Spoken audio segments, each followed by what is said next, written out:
All right. Good morning, good afternoon, good evening. Welcome to everyone who is joining us today. So excited to be here.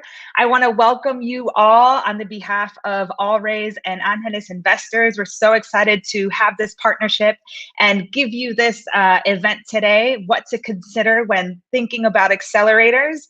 I am Marian Arake and I manage digital events here at Allraise. And I just want to share a little bit about who Allraise is and what we do. So as some of you may know, Allraise is a nonprofit dedicated to amplifying female voices, accelerating female success, and creating a tech culture where women are leading, shaping, and funding the future. And I just want to take a moment to thank our sponsors and partners who make events like today's possible. They are key to building and amplifying the movement that will rewire the tech and venture capital industry while creating a camaraderie amongst women and allies that we need to move forward. And so we're very lucky to have this opportunity to partner with Angeles investors in doing this work. And without further ado, I'd love to hand it over to Raquel, who will give us a little insight on her. Thank you, Marian. It's very great to be here with you all. My name is Raquel Filmanowitz. I am the Director of Economic Equity Advisory Group for BMO Harris Bank. We could not be more thrilled to be a sponsor of the Charla series for Angeles investors. The bank has really been doing a lot of work within this space. We recently launched a $5 billion 5-year initiative aimed at an inclusive economic recovery for the U.S., specifically aiming to provide access and resources for Black and Latinx managed or owned companies across the U.S. As part of our BMO Empower initiative, we also launched a $30 million social impact fund called BMO Empower Fund. And its aim is to support and invest in Black and Latinx private equity venture capital funds managers across the U.S. We've made 2 investments, both in the Chicagoland area, which I'm very excited, being a born and raised Chicagoan. But I would just want to thank you for the opportunity to share a little bit about what we're doing at the bank. You have an excellent lineup today, and I want to thank all the Angeles investors team. Excellent to work with you. And I'll pass it over to Raul. Thanks, Raquel. And yes, welcome everyone. Good afternoon, good morning. And today we have a great conversation around a question that comes up a lot more often than we think, and that's around accelerator programs. We have 2 great speakers today, and I'll let Lucia and Saba introduce themselves, and we can start off with Lucia. If you could please give us a quick intro on yourself, 500 startups, and a little bit about what you do. And then we'll go over to Saba. So, Lucia. Great. Yes. Thank you so much, Raul. My name is Lucia, and I'm the Regional Director for Startup Programs in the Americas at 500 Startups. It's a very long title. I oversee the implementation of 500 startup programs in the region. So anything from Canada to Chile and everything in between, which includes our flagship San Francisco Accelerator. So my team is currently running and implementing programs in Miami, Arizona, Peru, and Uruguay. Prior to 500, I worked in economic development in Lakeland, Florida, which is one of the fastest growing metropolitan areas in the US, where I developed a deep understanding of the role that these kinds of organizations, VC firms, accelerators, and then government and the private sector play in using entrepreneurship for economic development. And then about 500, we are the #1 most active VC firm globally. We have invested in over 77 countries. We have over 2,500 companies in our portfolio. And then we do it, like our investment, we do it via our 5 global funds, our 17 thematic funds that are all over the world, kind of dedicated to different like geographic regions and then verticals. So our model and our mission has always been very global. We wanted to bring the entrepreneurship environment out of Silicon Valley, and we wanted to bring Silicon Valley to the rest of the world. So yeah, that's a little bit about me and my company. You? Awesome. Hey, everyone. Thank you so much for joining. A pleasure to absolutely be here. And I'm actually also really excited to learn more about 500 startups. My name is Saba, Karim, and I'm the Global Startup pipeline manager. I'm based out of Denver, Colorado, but I'm originally from Melbourne, Australia. If you're not familiar, Techstars is a worldwide network that helps entrepreneurs succeed. We were founded in 2007 and have helped over 2,600 companies to date. And we have 3-month accelerator programs globally as well. And from Iowa to India and every continent, we run programs except Antarctica. And so, very excited to hear from everyone today and answer any questions that they have around choosing an accelerator, of course. So thanks everyone for putting this event together.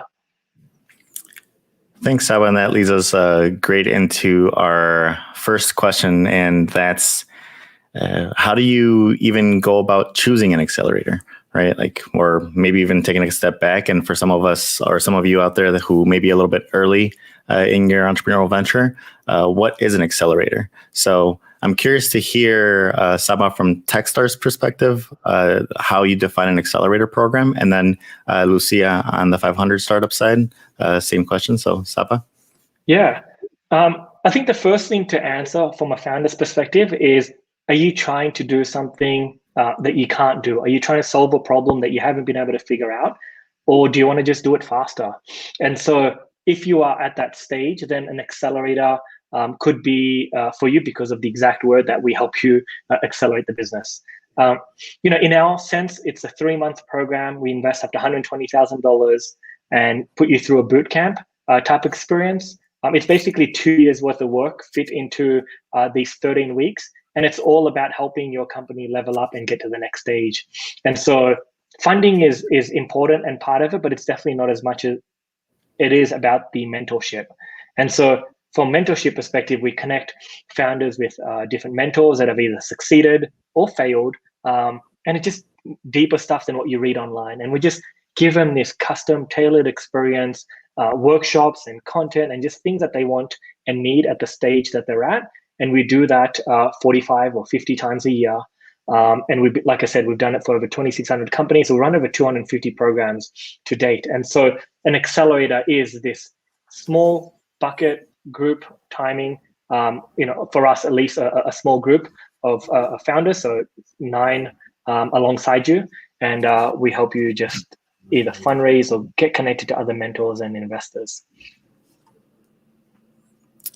And Saba or Lucia thanks Saba, and from the 500 startups, accelerator, incubator, different levels of programming, how do you define the engagement on the accelerator side or incubation from a 500 startup side?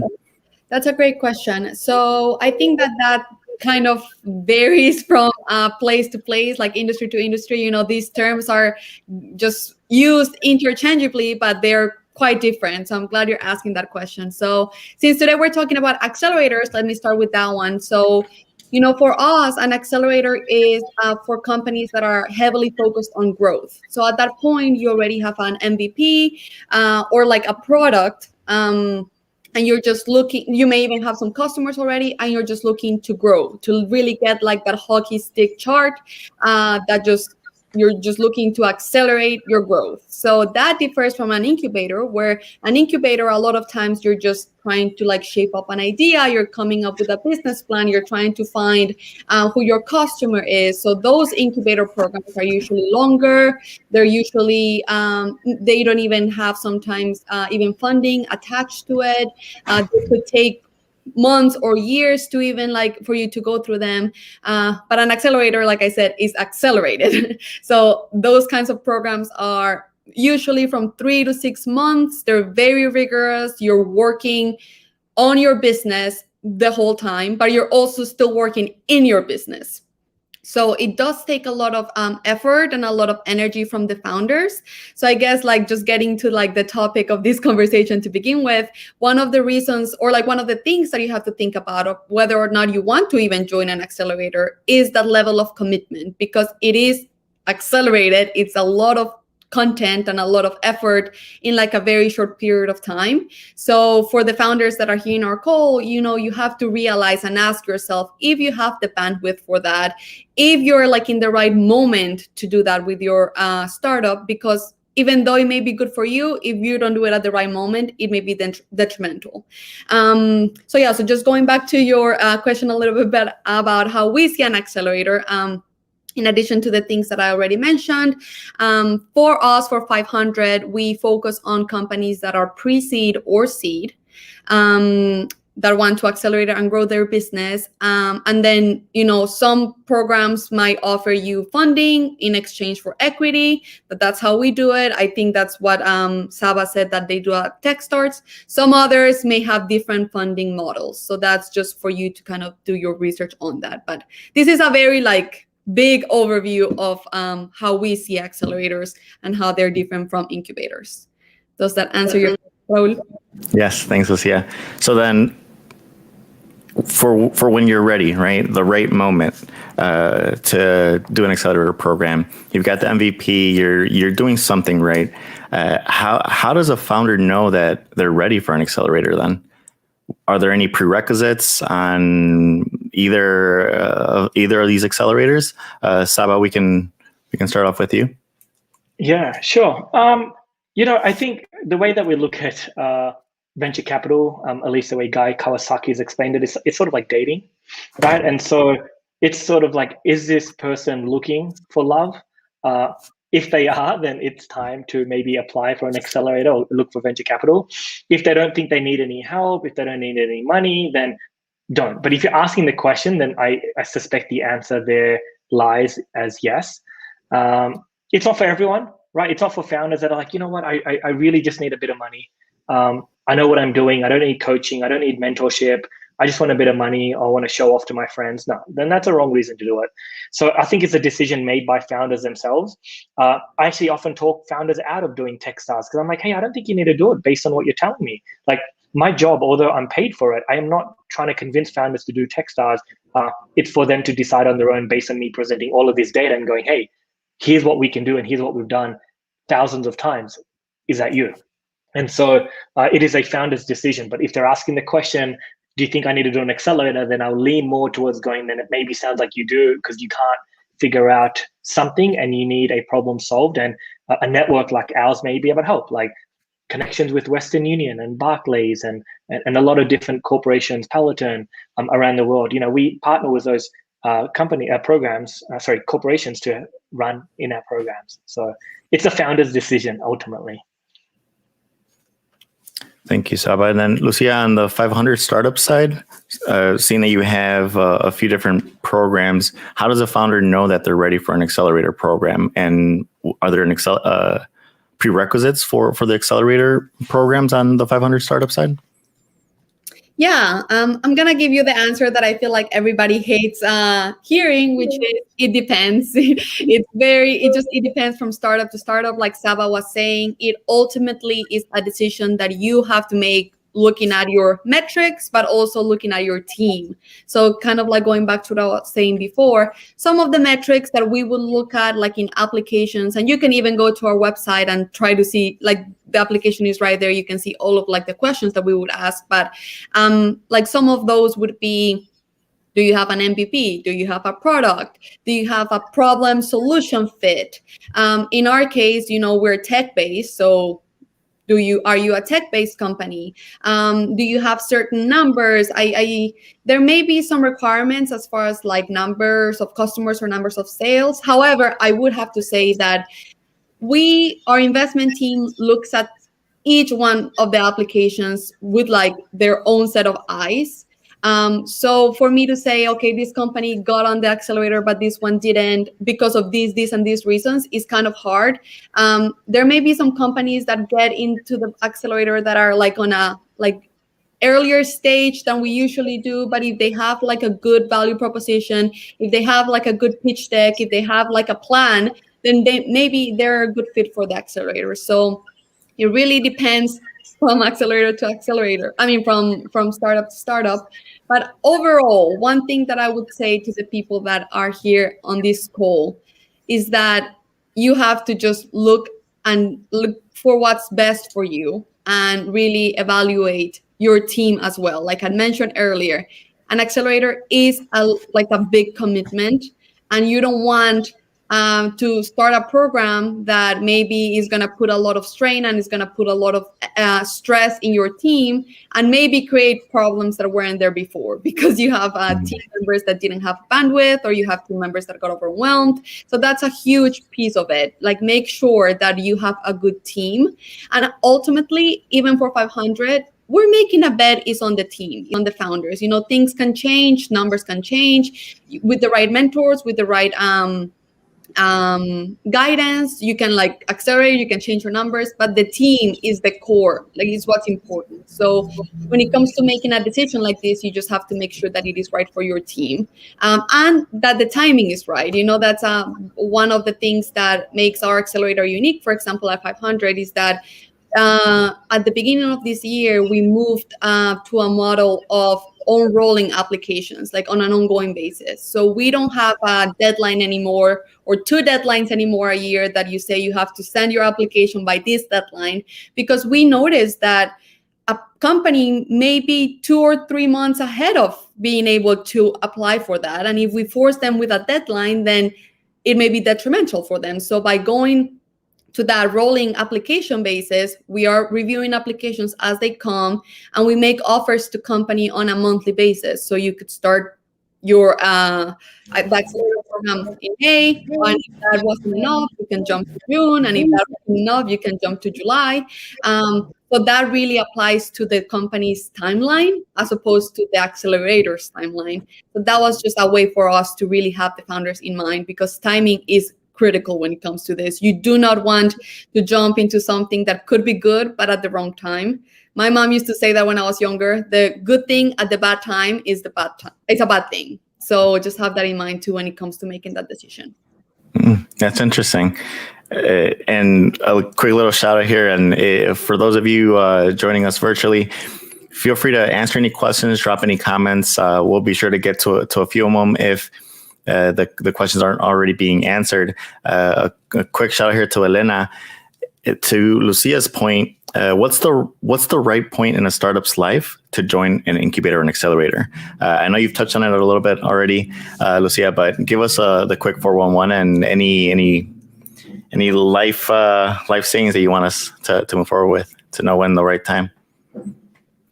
Yeah, no, like I said, Elena, that's a very good question. And depending on the accelerator that you're looking into, you know, the options are endless out there, and that's just based on your own research and the ones that call your attention. But go to the website, look at the application, look at what questions they ask, you know, what information, what metrics, and then see where your company is at when it comes to those.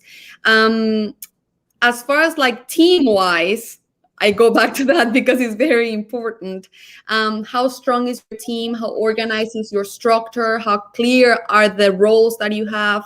I know that like at the beginning of an organization, the founders wear many hats, but you need to have structure in place so that when you start growing, you start bringing more customers, you start bringing all of that, those things that are going to come with growth, you can take it and you can handle them. So that takes like a huge organizational structure plan for you to be able to look at your company and be like, okay, we're ready for growth. Because remember, and that's like the biggest thing about an accelerator, is a growth program. So you're gonna jump like maybe like in hundreds of percentages of like your customers, and if it's a B2B, a B2C, like I don't know, but it's gonna be accelerated growth. So you're gonna have to be able to handle that.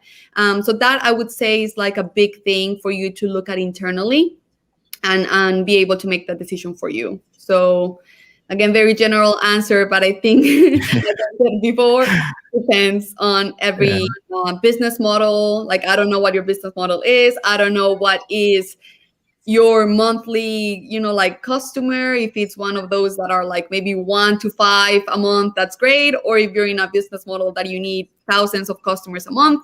So it really depends. But my biggest advice would be just make sure that you're ready for it internally. Thank you, Lucia. And as far as accelerators go and incubators and all the different programs, I know it always depends, right? So the team, the product, the industry, and even the type of program or the accelerator that you want to join. Now, as it relates to Techstars, Saba, would you be able to elaborate a little bit more on the overall encompassing program that of what it means to be part of Techstars or to go through the Techstars Accelerator program? Yeah, for sure. So the Techstars program goes for 3 months.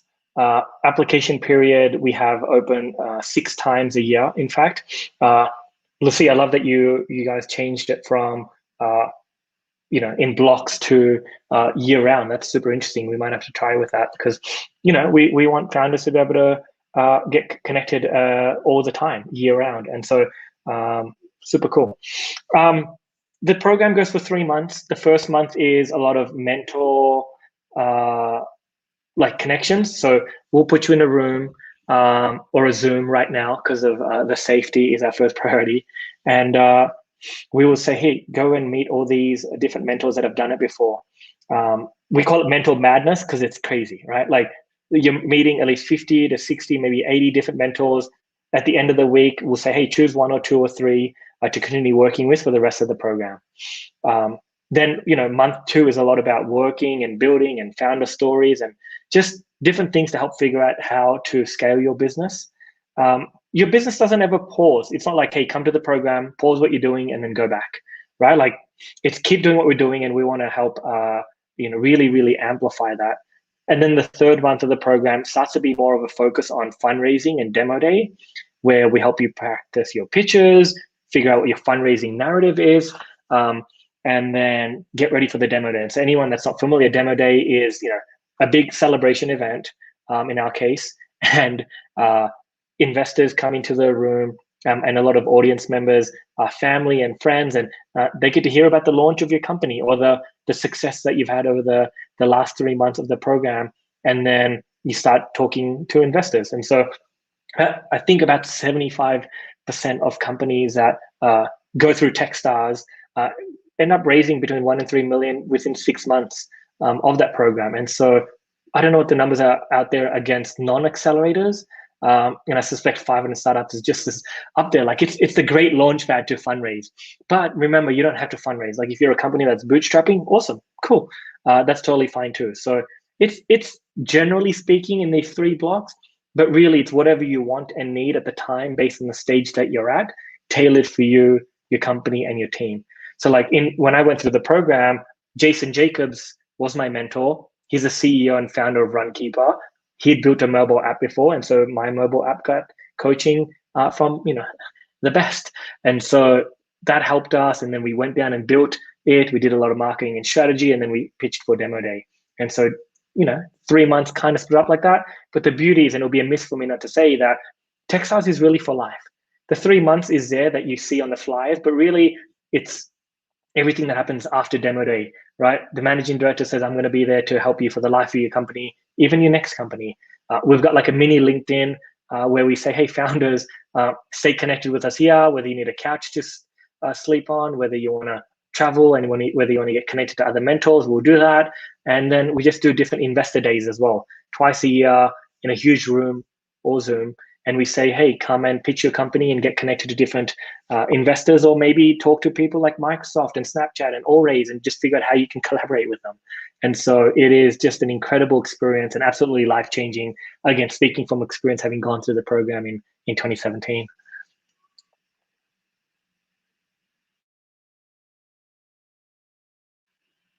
Raul, I don't think I can hear you. Can Lucia hear her? No. There we go. No. There we go. Sorry about that. Saba, it sounds like access to, for most Accelerator programs, it sounds like access to mentors and getting access to those high caliber mentorship opportunities is a great reason to participate in Accelerator programs. Are there any other highlights on the mentor relationships that just sparked great outcomes from what you've seen, or anything that you can think of real quick? I mean, the one thing that comes to mind, I mean, our mentors, they come in, Raul, to help the companies, but I'll probably say 1 or 2 out of 10 end up joining one of the companies.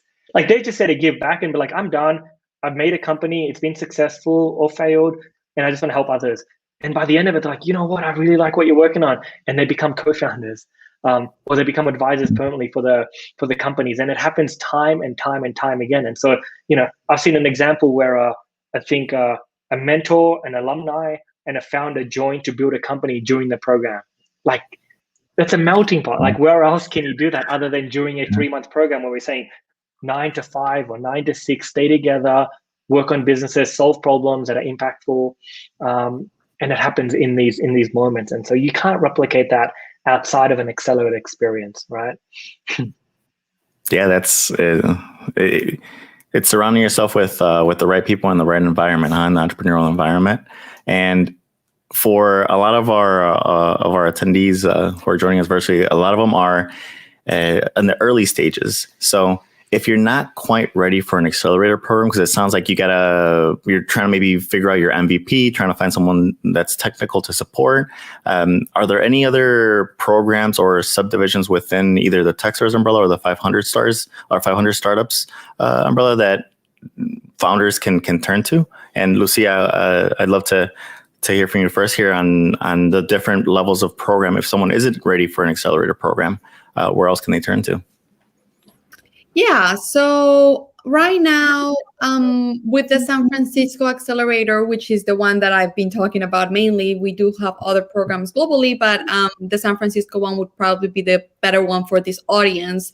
If you apply and you don't get in, there is some maybe level of like mentorship that you could get, or like feedback as to maybe why you didn't get in, or if there's anything that you could like get better at in order to apply again. We have some ignition programs, that's what they're called. Like in other parts of the world, not necessarily here in the US. Those are the types of programs that we work with different partners. So when we're working on developing ecosystems, for example, in like Chile or in Peru, they usually bring that type of curriculum because their ecosystems are not even at a place where they could have an accelerator. But we don't have a permanent program that does that. That's just, it kind of varies from region to region and from like ecosystem to ecosystem. So if, like here with like Chicago or like angels investors wanted to be like, hey, we want to put together like an ignition program for our entrepreneurs, like what did that look like? I would be more than happy to talk to you about it. But for like an overall program in the US, we don't have that, like that pre-accelerator curriculum that we offer to just anyone. Mm-hmm. And then Saba, I know for Techstars, there's several resources on the website. Any of them that you'd love to highlight, or that you're just like super excited about, that you want founders to really, really know? Yeah, absolutely. Look, there's two, toolkit.techstars.com. That's my favorite resource. It's absolutely free. You can basically do the free accelerator at home on your own time. There's no programming, there's no community. It just go learn the content that you want to. I love that, and founders and pre-accelerators often reach out to us going, hey, we just ran our program using that framework. And so that's actually a compliment to us, right? But the toolkit.techstars.com is a great resource. And then the other one is, I'm sure everyone's familiar with startup weekends. Like we run about 1,000 of those per year, a lot of them in LATAM, a lot of them in Asia, Europe, and across the US. There's sometimes one focused just on women founders, sometimes just one focused on sustainability, just different themes. And all that is sometimes free, or maybe $10 to get in to pay for the food that we sometimes bring into the venue. Or since it's virtual right now, it just helps sort of, because it's volunteer run that Techstars created. And so, Startup Weekend is a great place to go and pitch an idea, build a team, get mentorship, and get like a 54-hour experience of what it's like to be in an accelerator. And at the end of it, you'll get to watch a video of me talking about the accelerator, and you'll be like, you know what, I actually want to pursue that idea. Or you say, you know what, I need to work on this for another 6 months and then come back to it later. So they're two really great resources for founders that are a little bit more early in the journey. But I will say, and it's really important to mention, that Techstars accepts companies that are idea stage. Pre-revenue, pre-traction. People think, oh, it has to be revenue and customers paying, and no, it could just be surveys. You could have just done surveys, and you're validating a core assumption that you're building something that people are saying that they want it, that to us means you could get accepted into the program. And so we love early stage ideas. We also like companies that are $10 million funded, and they're like, you know what, we can't figure out how to scale now. And so we are literally all over the map. And that's the beauty of Techstars. This is why we do over 450 investments per year. I reckon the next year's number might be like 700. Like when I joined, it was 350 only 2.5 years ago. So a lot of incredible resources. My saying always is, anyone that wants to give you time and money to help you work on the idea, do it. Like, it doesn't have to be Techstars. Go out and figure out what can help you and who you get along with, because we want to see you succeed regardless. And so this is why we give away a lot of free resources too. So for Saba, for those that were pre-revenue and were just maybe sent out a couple surveys, it sounds like that's alluding to a little bit of a market validation on the founders' end, that what they did for the problem that they're solving or for what they're building. How would you recommend starting that journey if they do want to participate in Techstars? I know oftentimes sending a cold email or just an application online doesn't necessarily generate the feedback that people are looking for. So what have you seen work as far as, and short end, I know relationships, but give us a little bit of how do people make it work, or how can someone make it work? Yeah, I mean, I want to debunk one of the mysteries, I guess, or myths. 2 out of 10 companies that are accepted into Techstars we'd never ever spoken to. Like, they came in cold through TechCrunch. Allraise didn't refer them to us, which they do right now, and we love. It's just someone that goes, hey, I applied to the website, I've never met you, and they get in. 3 out of 10 companies accepted per program reapplied the second time and got in. So that's 5 done. The other 5 are made from network, like referrals through Allraise and other VC firms and pre-accelerators, done through the work that I do by being on Twitter and Clubhouse and all the work that the managing directors do. So applying cold, you can get in. It's not against it, but I know what you're talking about is a bigger point here is we invest in lines and not dots. And so what we want to know is the life of your company. Come to an event like this, hit us up on Twitter, come to our virtual meet and greet, interact with the demo day that we're doing next week. And I'll be like, oh man, wait, this guy Pradeep, he's at this event today. He came to this thing. I see the application. I'm like, oh wow, he's really interested in Techstars and he's working hard on this. And so you really want to get connected, not to increase the odds, but to just show us what you're working on, because we get so many applications. Unfortunately, and I hate to say this, we don't get back with custom tailored feedback to all the companies that apply. And I wish we did. It hurts me to say that. It's just because of the sheer volume that we get, but we do want to get better at that. But typically, I'll say we say no, not because your company's bad idea, just we can only choose 10 companies per program. And so the line has to be drawn somewhere. And so over time, again, we'll start increasing that number of companies we can help. And so, there's just so many opportunities for founders, and we're just doing our best to just increase access to founders through money and mentorship and resources. Thank you, Saba. And Lucia, on the 500 startup side, how do founders just break through the cold emails and just start getting their foot in the door with 500 startups in the Accelerator program, especially in San Francisco? Yeah, so one thing to just really quickly kind of mention a little bit more about the structure of the program. I just really quickly, so that what I'm saying makes sense. Our San Francisco Accelerator program is the flagship, and it used to be in San Francisco, but as of like a few years ago, we've moved to more like a virtual format, so that again, we recognize that founders come from everywhere and not everybody can live in San Francisco or relocate to San Francisco. So our program is virtual now. So right now, for example, in this batch that we have companies from London, Nigeria, Georgia, like all over, that are doing the San Francisco Accelerator, but from their own countries. So that's like a way that it works for us. And then, like I said, the rolling admission basis, that just means that you submit your application, and then as they come in, we review them, and you can join when is a good time for you. So that's kind of like the structure. I feel like I hadn't really like explained that before, but going back to your question, pretty much what Saba said. I mean, there is a lot of networking that can be done in these kinds of events. There is a lot of like outreach that you can do, like engaging in like our social media and the content that we put out there, and just being like really intentional, like making those connections. Like I would be happy to like talk to some of you if you guys need to, like if you want like to know more information after this, just because we are in the lookout for those like new companies that are out there, and we don't want to just be limited to the ones that like check all the boxes. Like I know, like Saba was saying, sometimes the great companies are maybe not in that stage, but like we could make it work if you have a good value proposition. So I feel like there is just a level of intentionality that has to be there, and just taking advantage of the opportunities that are right there in front of you. So that sounds like a very generic answer, but I feel like I'm just echoing what Saba was saying, that there are a lot of opportunities out there to engage in these kinds of events. And I appreciate you guys doing this, because that is just a lot of value to be able to just put the exposure out there.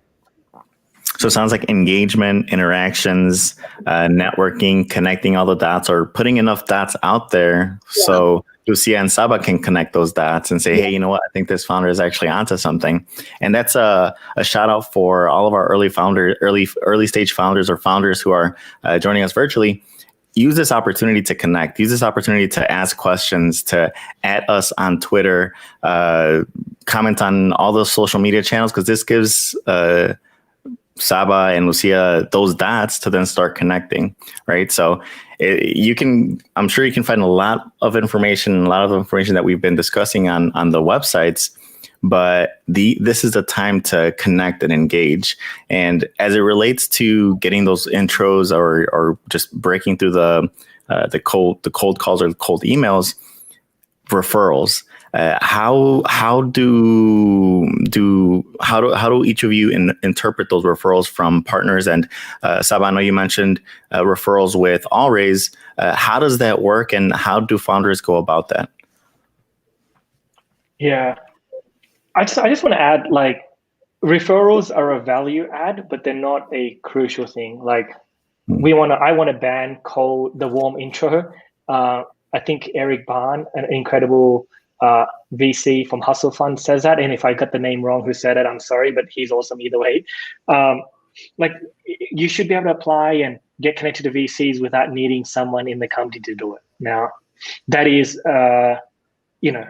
my stance on it, but it doesn't hurt when someone from Allraise, if you're connected to this network already, or Angela's investor says, hey, Saba, someone was at your event, just wanted to make sure you see their application. Can you ensure that you see it, in the application portal, and give it some consideration? I was going to do it anyway, and it just adds, another 1 or 2% measure to go, okay, cool, this is someone that Raul recommends or believes in.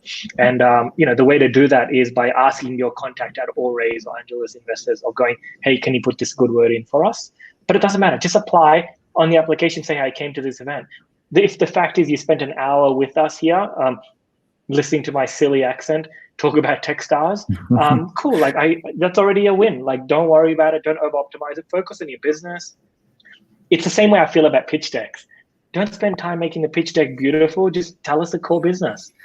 Your elevator pitch. Don't spend too much time trying to make it perfect. Just give me the core things that I need so we can progress to the next stage. And so the application process is like that. It goes for about 4 weeks for us from when applications close.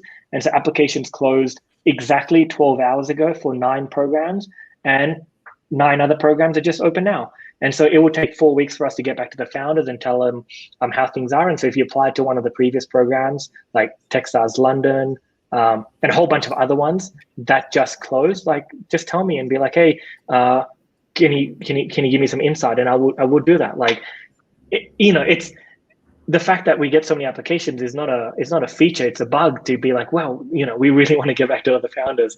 And so hopefully I answered the question in there. I'll say it again. Just get in touch with us, find a way. I shared my Twitter. Lucia, I don't know if you're on Twitter, you should do the same and just make sure people can reach out to us. Like we love hearing from founders going, we're working on this cool thing all the time. You mentioned, Saba, you mentioned London. We've got a question here from Rupa for you.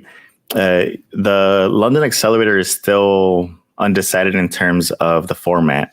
And she'd love to know how you're managing, or you all are managing, the hybrid formats post-COVID and sustainability for 2021 as well. But let's dig a little bit into the post-COVID world with accelerators. I'll answer that quick because I know that my answer was just previously long. Safety is our first priority. We are doing programs virtual right now because it's what's best for us given COVID times. As soon as it's safe to, we're going to turn this in person, or if it happens to be that everyone is vaccinated, and we'll never enforce that on anyone because health, safety, and personal preference. If everyone happens to be vaccinated, then we will make whatever our programs we can in person, because for me, at least when I went through the program, it was incredible. Being in an office space, being in the one co-working space, ordering pizza, sitting in a circle and doing it. Until then, it's on a Zoom, but I wouldn't make a decision based on applying because it's virtual or in person. You still get the same network, the dollars are the exact same, you still get connected to the same mentors, if not more. And we didn't sort of pivot and go, oh, how do we do virtual accelerators? We'd already been doing Techstars anywhere for 5 years or 4 years. And so we knew how to run programs online anyway. And so, Rupa, I would answer to that question as, don't know the format, we'll figure it out eventually. And if you are selected, we'll ask you the question going, hey, what do you think? Do you want to run it in person or not? Same rule applies to sustainability. Thank you, Saba. And Lucia, from the 500 startups perspective, I know you mentioned the programs are already virtual as well. How does that look from an engagement moving forward on post-COVID? Is everything still 100% virtual, or how do you, as a founder, how would one decide on which virtual 500 startups program to participate in? Yeah, no, the San Francisco Accelerator will continue to be virtual forever, mainly because our biggest priority is being able to offer it to any geography. So we don't want a founder in Kenya to have to relocate to San Francisco for 3 months or 4 months when we realize that, they could be focusing that energy on running their business. And like that money and everything. So that accelerator will continue to be virtual. However, that being said, kind of like what Saba said, we have been running virtual programs for a while, even before COVID. So we have mastered, we've been able to create that community and be able to offer that value regardless of where we're at. So if, when COVID permits and all of that, if founders are in San Francisco, we encourage them to go out and to see each other, and same with mentors. And we want to create those connections if they're in the same location. But what I love about the program is that you don't have to be in Silicon Valley to get the Silicon Valley experience. So I think that that's a value proposition. And I feel like everybody's just so tired of the virtual life right now. Fatigue. But I feel like when it comes to focusing on your business and running your business through an accelerator, not having that geographical constraint is actually a blessing, in my opinion. As far as the other programs that we have in other parts of the world, those, as soon as they can go face-to-face again, they might, or they will. We've had some programs in Russia, for example, that have, I think did a face-to-face demo day a few days ago. So we are taking those opportunities in other regions of the world, but the San Francisco Accelerator will remain virtual. Now, I've got a more of a wild card question here. A lot of this information can be found on the websites. What's something that you want to communicate to founders at any stage that can't be found in the website, that they can't just Google it or just browse your websites? And Saba, I can let's start with you. Why don't we get Lucia to go first? Do you want to go first? I feel like I went first a few times. I'm going to copy her answers, by the way, since she's saying such amazing things. Good, yeah. So I think that, I'm sure, Saba, you'll agree with this, but we cannot really show the extent of the community that is created with these kinds of programs. I feel like funny pictures up there or like testimonials don't do it justice. So you'll have to experience it for yourself. But this may sound cliche, but community really is, I would say, one of the biggest takeaways that you have for a program, from a program like this. Like Saba was talking from his own experience, that community that you build with other cohort members, with other founders, with your mentors, that is impossible to put in a website. So I would definitely say that. As far as kind of going back to the whole application and whether or not you're ready and when the best time is, don't underestimate where you're at. I feel like like if you have a good idea and if you have a good product, if you have a unique take on a problem, if you're part of an untapped market, that shows that you have huge potential regardless of where you're at. So of course, like in a website, we have to put like certain requirements, or like an application that is very like black or white, because we have to get that data. But don't underestimate where you're at, and just give yourself grace, give your company grace, and just look at the amazing product that you have and the amazing team that you have, and that's just a good starting point to begin with. So I think those two would be my biggest hidden gems. Thanks, Lucia. And Saba, you can't use the same response. So I was writing them down. So look, my hidden thing that you don't see on a flyer is actually the camaraderie that you see in our programs. It's the rubbing shoulders with other founders. You're in it together. We want all of us to succeed.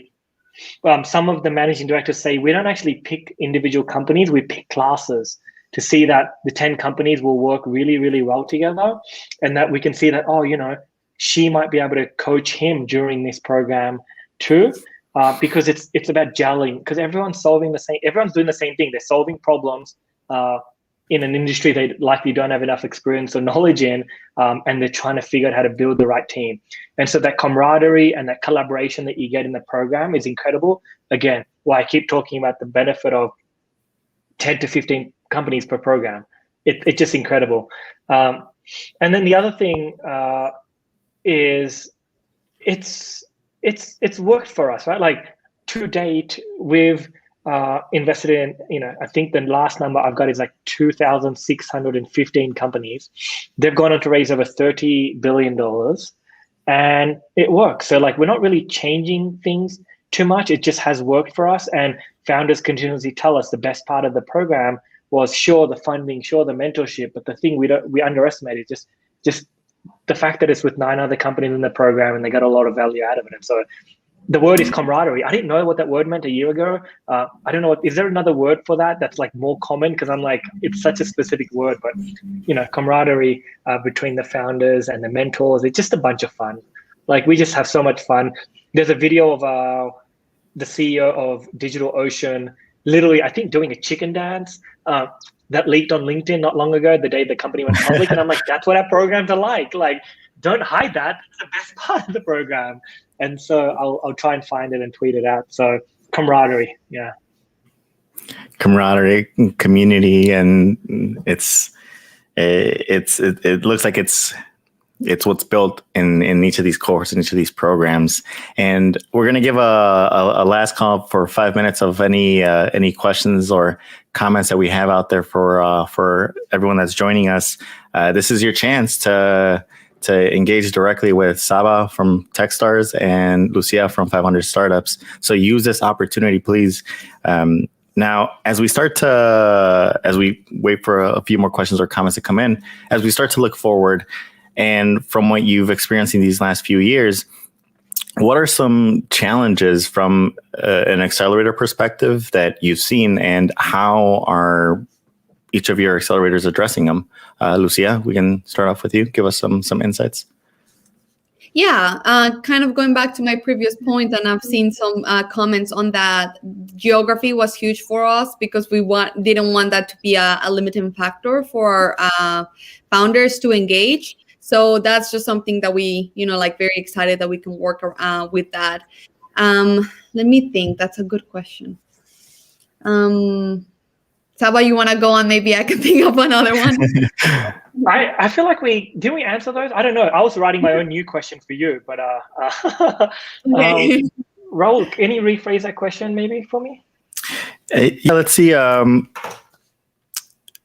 Perhaps on the challenge of pattern recognition and in the startup space and founders, how are you perhaps looking at that challenge to combat either pattern recognition or not necessarily falling into the same themes, or any other challenges from breaking through the doors or breaking through the walls of opportunity for founders that don't necessarily fit the typical startup founder mold, or any other challenges that you've seen and how you're addressing them? I don't know if that clears it up a little bit. I'm gonna answer the question that I think you're asking, but I think it's important to mention anyway.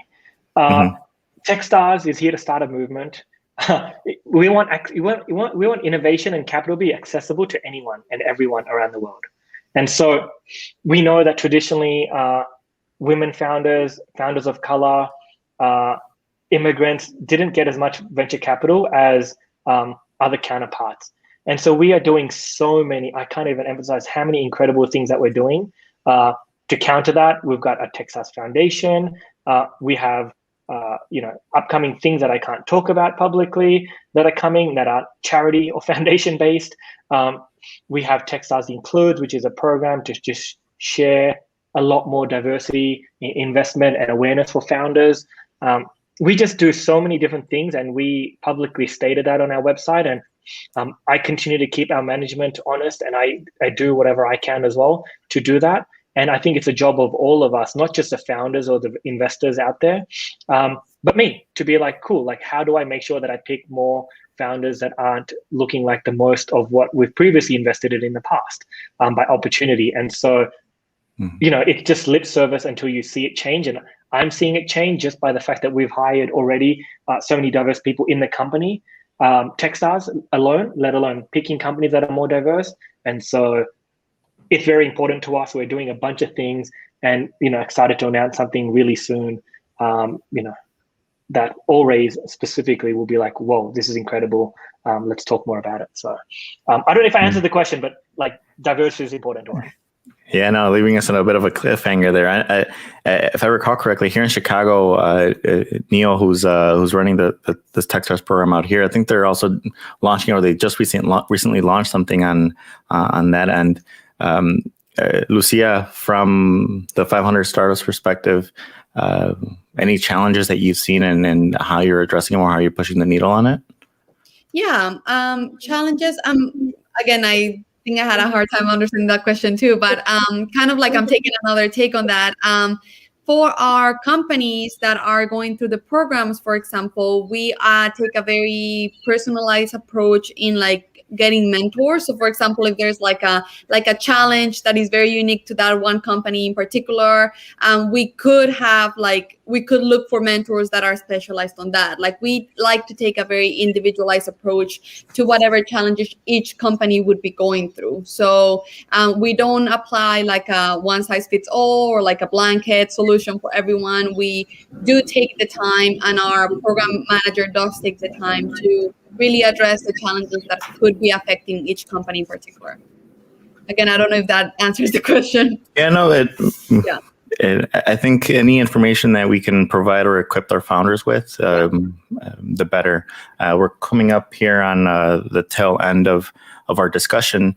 So if there's any clear takeaways, one or two sentences or one or two thoughts that each of you want to instill and ensure that our founders who are listening can walk away with, Saba or Lucia, either of you two. We've said a lot. Final thoughts are just apply. I love how Lucia said it. Like, you never know. Like, you have to shoot your shot. For us, I feel like, hey, look, you learn a lot just by applying to Techstars because of the process that we put you through, the questions that we ask. You might not get in the first time. You're never too early to apply. You might be too early to get in, but at least you still learn a lot. Everything is meant to be value added for you. I would, in a heartbeat, my next company, put it through Techstars for the 6%. For everything that we get out of it, that's cheap. 100% of a $0 valued company compared 94% of a company worth $1 million, $5 million, $10 million is a no-brainer. And so early on, if you need help, don't worry too much about the equity part. And I mean it genuinely as a founder, to a founder talking about it. It might seem expensive, but compare that to a co-founder coming on that you give 10% to. Can a network of, the numbers I've shared with you can do a great job to help you? The answer is yes. Thank you so much. Yeah, I would kind of like go off of that as well. Like apply. If you don't get in, then you work on your business and then you reapply again. But don't wait for the moment when you think you have all your ducks in a row, because you might maybe not get there. So and then I would also say that take your time to do your research, look at different options, evaluate different ones. You don't have to apply to Techstars. You don't have to apply to 500 startups. There are different options out there. Whatever works for you. Don't get pressured by anyone. This is a special and unique journey for every single startup. So it's not, it won't be the same as your founder that you've met down the street. So just give yourself that ability to pay individualized attention to your own startup, and don't do what everybody else is doing if it's not right for you. Thank you, Lucia. Thank you, Saba. And final question, and then we'll swing it back over to our hosts. Best location to start reaching out: Twitter, Instagram, LinkedIn, TikTok, Dispo, Clubhouse. What's the best location to just start that conversation with you or connect with you? Yeah, for me, I would definitely say LinkedIn. I think that's just a concentrated, very focused place where we can get going. And there, I will be more than happy to share more with you if you have specific questions about this. But LinkedIn for me works great. Saba? Awesome. Well, I'm better off found on Twitter. So find me there, Saba Karim. Or my email address, don't publish this anywhere, but since you got to the end of this video or you have been sitting here live, it's Saba at techstars.com. Just feel free to reach out. Again, we love hearing from people in this network that care about the same things we care about. So please don't hesitate to reach out. Beautiful. And everyone also be sure to reach out afterwards through a follow-up email that you'll get after this event. And we'll be sure to connect you with either Lucia and Saba or with both. And best location for me, piggyback off of Saba, it'll be Twitter, second LinkedIn. And with that, I'll hand it back over to our hosts, and thank you. Thank you. All right, everybody. Jorge Pastana with Angeles Investors. I'm sure I'm enjoying with everybody in attendance. Yeah. Might have a little. Oh, is that? Oh, it was Jorge. Oh, well, yeah, I just want to say thank you, Lucia, Saba, Raul. I was taking ferocious notes. So really appreciate the time you've taken with us, with the community here. And we're just so thankful for, the transparency and the truth you bring to this work. I think, a lot of times as a new entrepreneur, you can get so overwhelmed. And it's just nice to hear that. But thank you from the All Race team, and over to Jorge.